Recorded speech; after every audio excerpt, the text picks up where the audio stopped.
प्रिय दर्शकों नमस्कार। एनसीईआरटी गणित कक्षा 10 में आपका स्वागत है। आज हम प्रश्नावली 1.3 के प्रश्न नंबर 3 करेंगे, जिसमें है सिद्ध कीजिए कि निम्नलिखित संख्याएं अपरिमेय संख्याएं हैं। प्रश्न नंबर 2 और प्रश्न नंबर 1 भी हम इसी तरह हल करके आए हैं। तो जिसमें पहला क्वेश्चन है 1/√2, दूसरा क्वेश्चन है 7√5 और थर्ड क्वेश्चन है 6 + √2। तो इसमें हम पहले क्वेश्चन करते हैं नंबर 1 क्वेश्चन। नंबर 1 क्वेश्चन है हमारे पास 1/√2।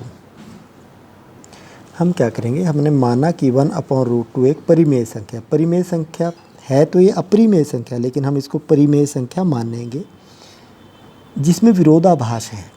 विरोधाभास मान के ही हम इसको सिद्ध करेंगे। तो अगर ये परिमेय संख्या मानना है तो ये a/b या p/q की फॉर्म में होनी चाहिए। तो क्या होगा, परिमेय संख्या है तो 1/√2 = p/q इस फॉर्म में ये होनी चाहिए। तो जहाँ p और q सह अभाज्य पूर्णांक हैं। सह अभाज्य पूर्णांक वो होते हैं जो सिर्फ अपने आप पे या एक पे भाग जाते हैं, और q ≠ 0। अब हम 1/√2 को नीचे वाली संख्या से ही भाग करेंगे और नीचे वाली संख्या से ही गुणा करेंगे। तो इसको हम क्या करेंगे, √2 से मल्टीप्लाई कर दिया और √2 से डिवाइड कर दिया, = p/q। इसको हम परिमेयीकरण करना कहलाते हैं। तो जैसे हम √2 को √2 ऊपर आ गया और √2 × √2 बराबर होता है 2 के। जैसे √2 × √2 बराबर होता है 2 के। तो ये 2 हो गया, = p/q आ गया। अब हम इसकी क्रॉस मल्टीप्लाई करेंगे। क्रॉस मल्टीप्लाई क्या होगा,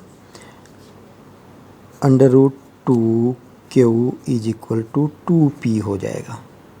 अब देखिए यहाँ पे √2q = 2p, इधर √2 को रखा, इस q को नीचे इधर मल्टीप्लाई में है तो उधर जाके डिवाइड हो जाए, तो p/q आ जाएगा।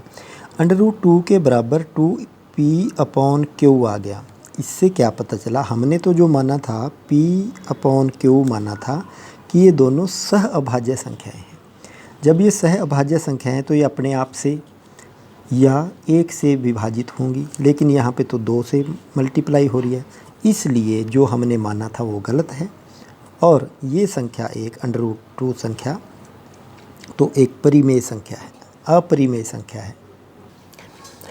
अब 2p/q, तो p और q तो पूर्णांक है और अभाज्य है, इसलिए 2p/q एक परिमेय संख्या है।